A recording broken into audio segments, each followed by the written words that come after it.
Hey guys, welcome to part 9 of The Wonderful Wizard of Oz. We're kind of at a point, I think, where it's definitely going to start to get a little bit interesting. Um, let me just get right to the recap. So, last time, in part 8 of The Wonderful Wizard of Oz, Dorothy frees the lion and rescues the Tin Woodman and the Scarecrow with the help of the newly liberated Winkies. Using the power of the Golden Cap, Dorothy commands the winged monkeys to carry the companions back to the Emerald City. So they're getting back to the Emerald City. They've accomplished their task, and they're going back to Oz to see if he will grant them the things that they requested. So the heart and the brain and the courage and to go home. So, and I think this next chapter, the title is very telling. So it says The Discovery of Oz the Terrible. So I feel like that kind of foreshadows a little bit, gives us an idea of maybe what we're in for in this section. So let's get to it. The four travelers walked up to the great gate of Emerald City and rang the bell. After ringing several times, it was opened by the same guardian of the gates that they had met before. What? You are back again? He asked in surprise. Do you not see us? Answered the Scarecrow. But I thought you had gone to visit the Wicked Witch of the West. We did visit her, said the Scarecrow. And she let you go again? The man asked in wonder. She could not help it, for she is melted, explained the Scarecrow. Melted? Well, that is good news indeed, said the man. Who melted her? It was Dorothy, the lion said gravely. Good gracious, exclaimed the man, and he bowed very low indeed before her. Then he led them to a little room and locked the spectacles from the great box on their eyes, just as he had done before. Afterwards, they passed on through the gate into the Emerald City. When the people heard from the guardian of the gates that Dorothy had melted the Wicked Witch of the West, they all gathered around the travelers and followed them in a great crowd to the Palace of Oz. The soldier with the green whiskers was still on guard before the door, but he let them in at once, and they were again by the beautiful green girl who showed each of them to their old rooms at once, so they might rest until the great Oz was ready to receive them. The soldiers had the news carried straight to Oz that Dorothy and the other travelers had come back again, after destroying the Wicked Witch, but Oz made no reply. They thought the Great Wizard would send for them at once, but he did not. They had no word from him the next day, nor the next, nor the next. The waiting was tiresome and wearing, and at last they grew vexed that Oz should treat them in such a poor fashion after sending them to undergo hardships and slavery. So the Scarecrow at last asked the green girl to take another message to Oz, saying that if he did not let them in to see him at once, they would call the winged monkeys to help them and find out whether he kept his promises or not. When the wizard was given this message, he was so frightened that he sent word for them to come to the throne room at 4 minutes after 9 o'clock in the morning. He had once met the winged monkeys in the land of the West, and he did not wish to meet them again. The four travelers passed a sleepless night, each thinking of the gift Oz had promised to bestow upon him. Dorothy fell asleep at once, and then she dreamed she was in Kansas, where Aunt Em was telling her how glad she was to have her little girl at home again. Promptly at 9 o'clock the next morning, the green whiskered soldier came to them, and 4 minutes later they all went to the throne room of the great Oz. Of course, each one of them expected to see the wizard in the shape that he had taken before, and all were greatly surprised when they looked and saw no one in the room at all. They kept close on the door and closer to one another, for the stillness of the empty room was more dreadful than any of the forms they had seen Oz take.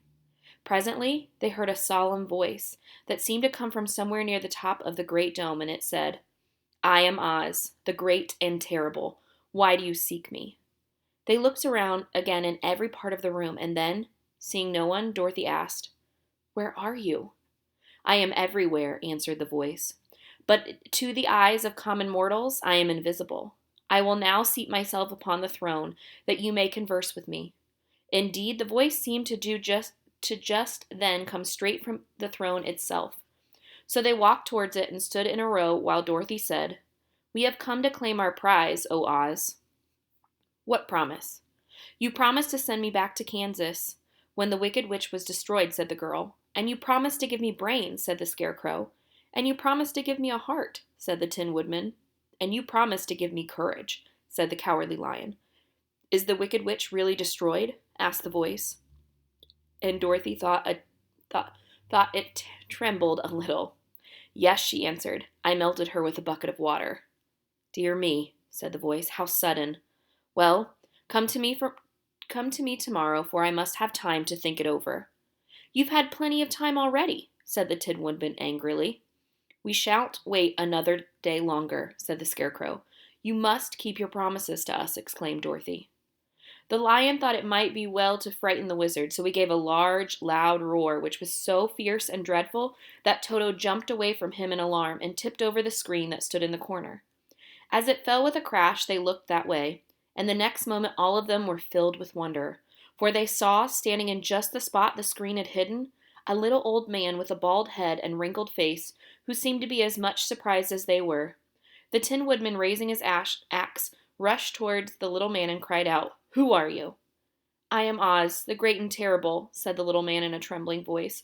"But don't strike me, please don't, and I'll do anything you want me to." Our friends looked at him in surprise and dismay. "I thought Oz was a great head," said Dorothy. "And I thought Oz was a lovely lady," said the Scarecrow. "And I thought Oz was a terrible beast," said the Tin Woodman. "And I thought Oz was a ball of fire," exclaimed the Lion. "No, you are all wrong," said the little man meekly. "I have been making believe." "Making believe?" cried Dorothy. "Are you not a great wizard?" "Hush, my dear," he said. "Don't speak so loud, or you will be overheard and I should be ruined. I'm supposed to be a great wizard." "And aren't you?" she asked. "Not a bit of it, my dear. I'm just a common man."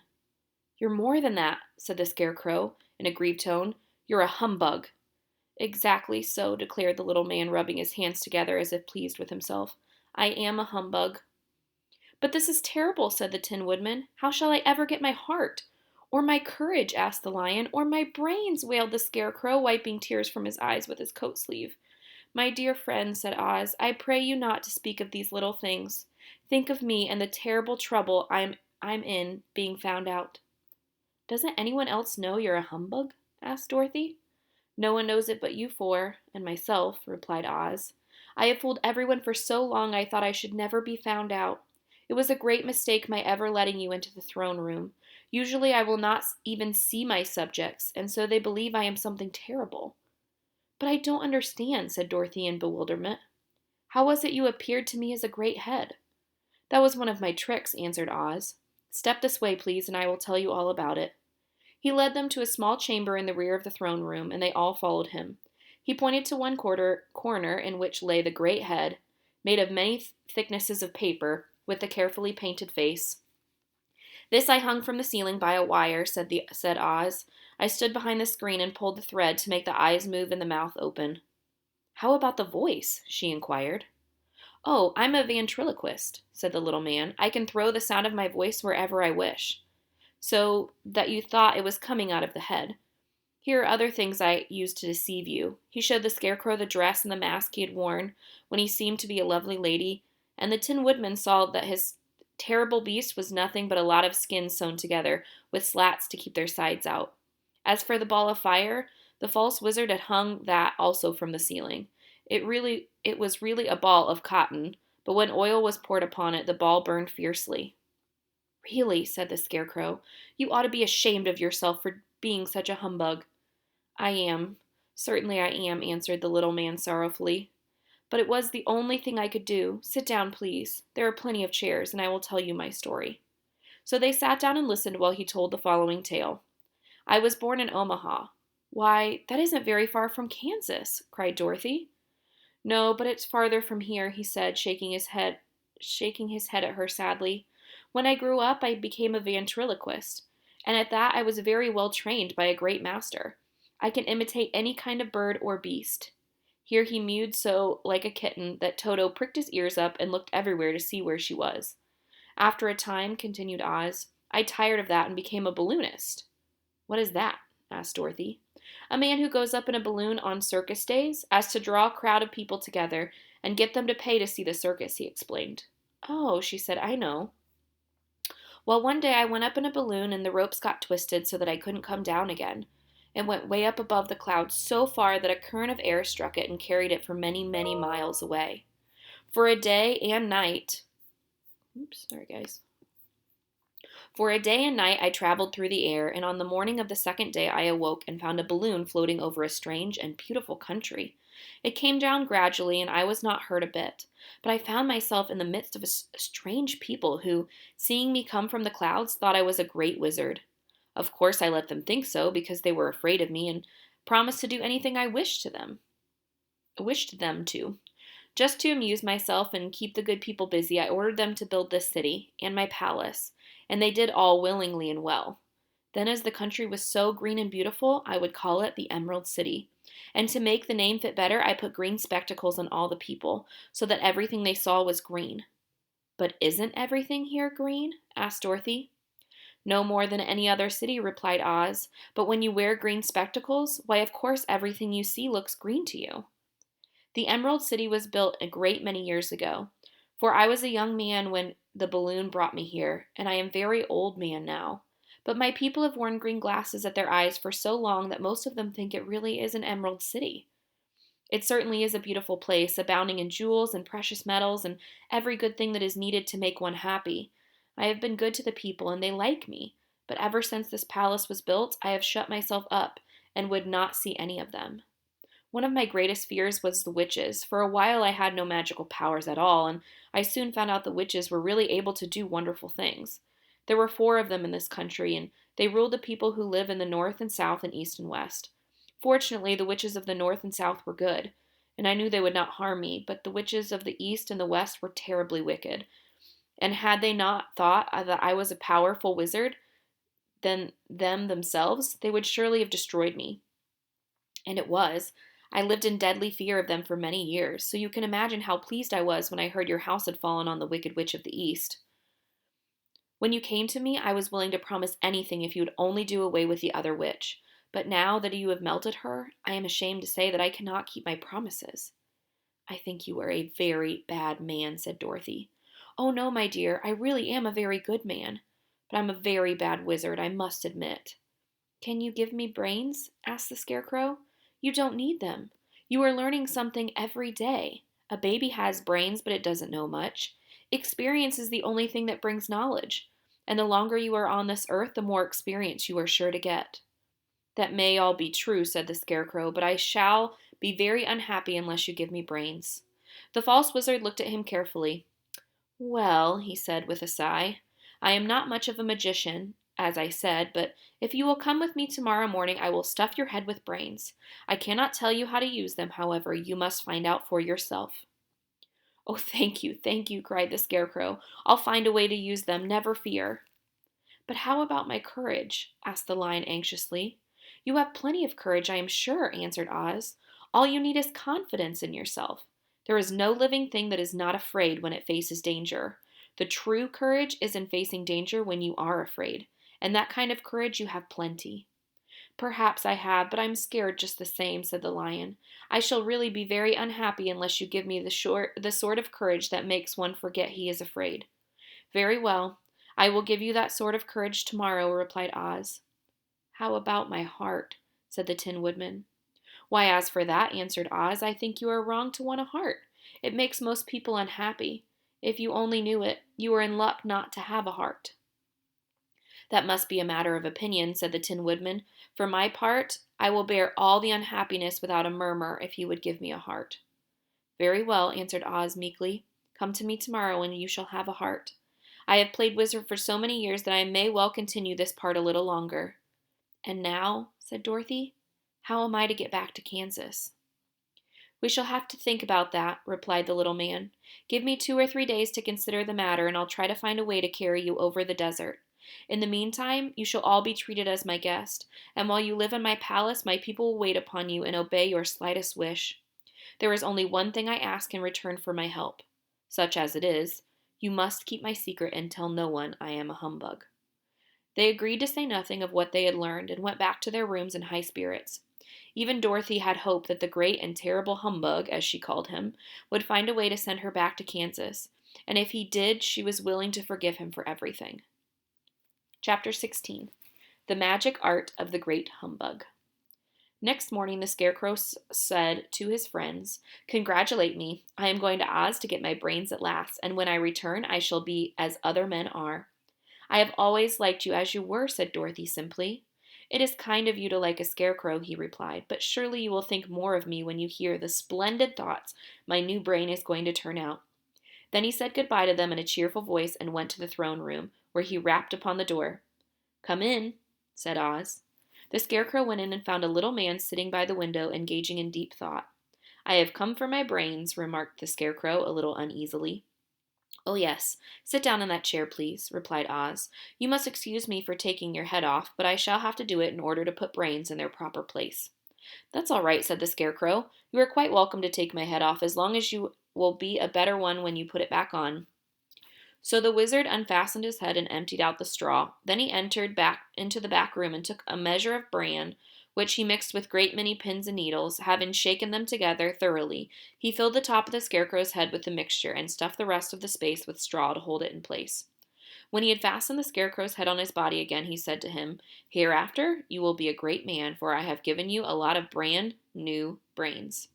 The Scarecrow was both pleased and proud at the fulfillment of his greatest wish, and having thanked Oz warmly, he went back to his friends. Dorothy looked at him curiously. His head was quite bulged out at the top with brains. How do you feel? She asked. I feel wise indeed, he answered earnestly. When I get used to my brains, I shall know everything. Why are those needles and picks sticking out of your head? Said the Tin Woodman. That is proof that he is sharp, remarked the Lion. Well, I must go to Oz and get my heart, said the Woodman. He walked to the throne room and knocked on the door. Come in, called Oz, and the Woodman entered and said, I have come for my heart. Very well, answered the little man. But I shall have to cut a hole in your breast so that I can put the heart in the right place. I hope it won't hurt you. Oh, no, answered the Woodman. I shall not feel it at all. So Oz brought a pair of tinsmith shears and cut a small square hole on the left side of the Tin Woodman's breast. Then, going to a chest of drawers, he took out a pretty heart made entirely of silk and stuffed with sawdust. Isn't it a beauty? He asked. It is indeed, replied the Woodman, who was greatly pleased. But is it a kind heart? Oh, very, answered Oz. He put the heart in the Woodman's breast and replaced the square of tin, soldering it neatly together where it had been cut. There, he said. Now you have a heart that any man would be proud of. I am sorry I hadn't put a patch on your breast, but it really couldn't be helped. Never mind the patch, exclaimed the happy Woodman. I am grateful to you and shall never forget your kindness. Don't speak of it, replied Oz. Then the Tin Woodman went back to his friends, who wished him ever joy on account of his good fortune. The Lion now walked to the throne room and knocked at the door. Come in, said Oz. I have come for my courage, announced the Lion, entering the room. Very well, answered the little man. I will get it for you. He went to the cupboard and reached up to the high shelf and took down a square green bottle, the contents of which he poured into a green gold dish, beautifully carved. Placing this before the Cowardly Lion, who sniffed at it, as if he did not like it, the wizard said, Drink. What is it? Asked the Lion. Well, answered Oz, if it were inside you, it would be courage. You know, of course, that courage is always inside. So this really cannot be called courage until you have swallowed it. Therefore, I advise you to drink it as soon as possible. The Lion hesitated no longer, but drank till the dish was empty.